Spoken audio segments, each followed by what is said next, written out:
Where are we going today, guys? Mevo Hamma. All right, we are heading over to Mevo Hamma. It's in the southern part of the Golan Heights. It's a kibbutz. Let's go check it out. Mevo Hamma is the southernmost Israeli kibbutz in the Golan Heights. It was established right after the Six-Day War, and it's located just 2 kilometers, that's 1.2 miles from the Sea of Galilee. Here we are, we're about to head in to Mevo Hamma.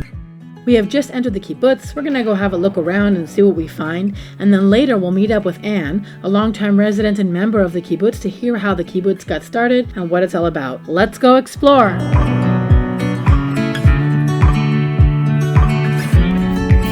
It looks like the kibbutz has a doctor's office, a moadon, different kinds of businesses. There's a pizzeria and a bakery, a dentist, a pool, and a sports court. As we looked around, we found this interesting looking sculpture straight past the entrance. We learned that in honor of the 50th year of Kibbutz Mevo Hamma, 2 members of the kibbutz created a special sculpture based on 2 impossible triangles that create an optical illusion, and when viewed from a certain angle, they form the Star of David. Wow, check that out. The location where the sculpture was placed was not accidental. Apart from the spectacular view, you can see the peak of Mount Tabor, and on October 22nd every year, when the sun sets over Mount Tabor, you can see the sun directly in the center of the Star of David. How amazing! We continued on our way and took in all the beauty. The kibbutz is filled with so many wonderful things to see. Next, we headed to the Mevo Hamma lookout point. We heard that Mevo Hamma has the most breathtaking view of the Sea of Galilee, so we went to have a look for ourselves.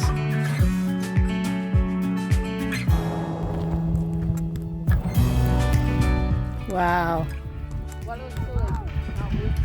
Wow. Oh my goodness. Wow. This is a place where you can actually see the whole Kinneret in one go. You can see every side from... Wow. You can see the whole thing. From this point, there is an incredible view of the Jordan Valley, the whole Kinneret, the Sea of Galilee, Mount Arbel, Mount Tabor, the Tzfat Mountains, the Galil, the northern Golan Heights, and Mount Hermon.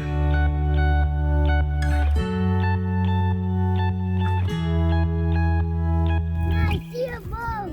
See a boat? Yeah, I do. Oh.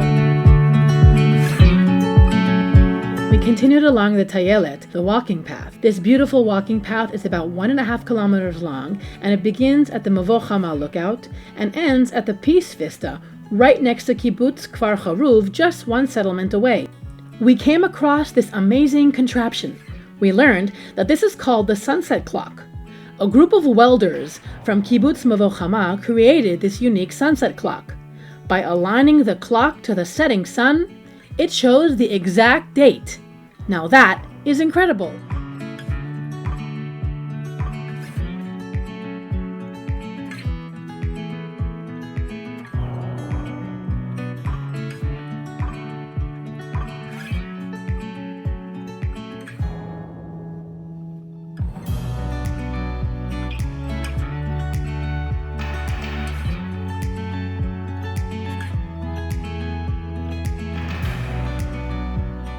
This walking path is filled with so many amazing discoveries and historical finds. Here is a gun that was used to attack Israeli civilians in the Jordan Valley prior to 1967.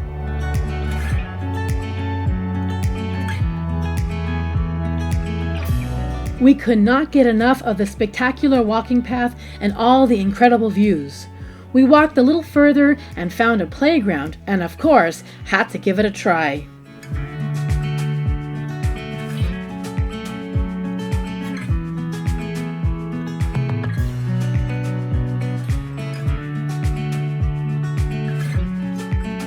It was time for our next stop. We headed over to meet and talk with Anne, a longtime kibbutz member, to hear all about Mevo Hamma. Okay, here we are in Kibbutz Mevo Hamma. I'm with Anne, and she's going to tell us all about the kibbutz. So Anne, can you tell me when and how the kibbutz was established? The kibbutz was established in 1967 after the Six-Day War. Mainly it was from people from Emek Yarden, Kibbutznikim, who after the Six-Day War wanted to come and settle on the Golan. It was a very popular idea to defend the borders of Israel. Started off in the hot water springs of Hamat Gader. Oh, down the mountain. Down the mountain, and then because of the security problems, they decided to move up to Mevo Hamma. How long have you lived here, and why did you choose to come here? Okay.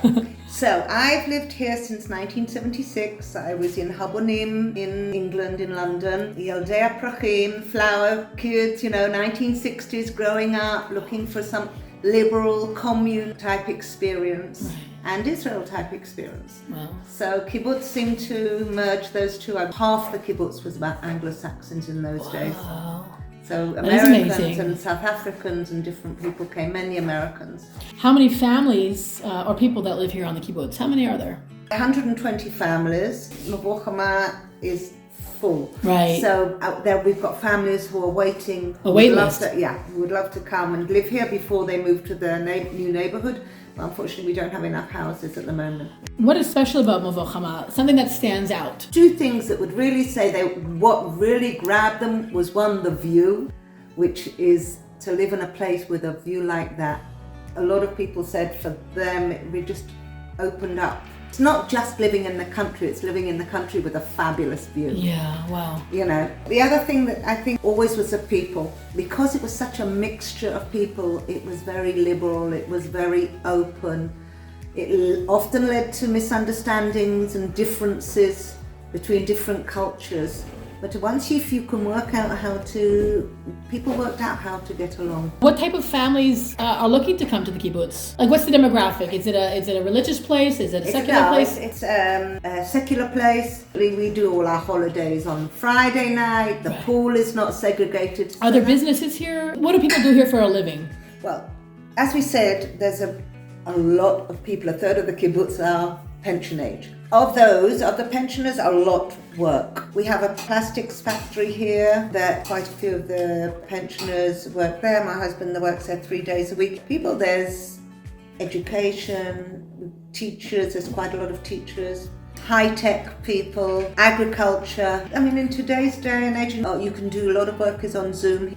I had a great time meeting Anne and learned so much about Kibbutz Mevo Hamma. Next, we made our way to the new housing development.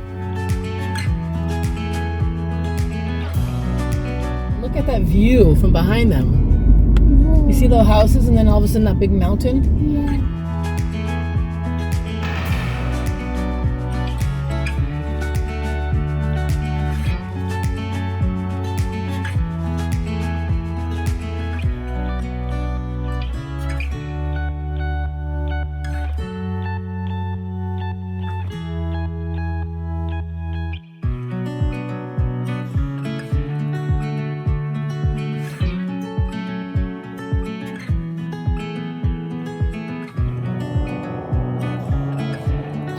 So the kids and I have really enjoyed visiting Kibbutz Mevo Hamma today. I hope you did too.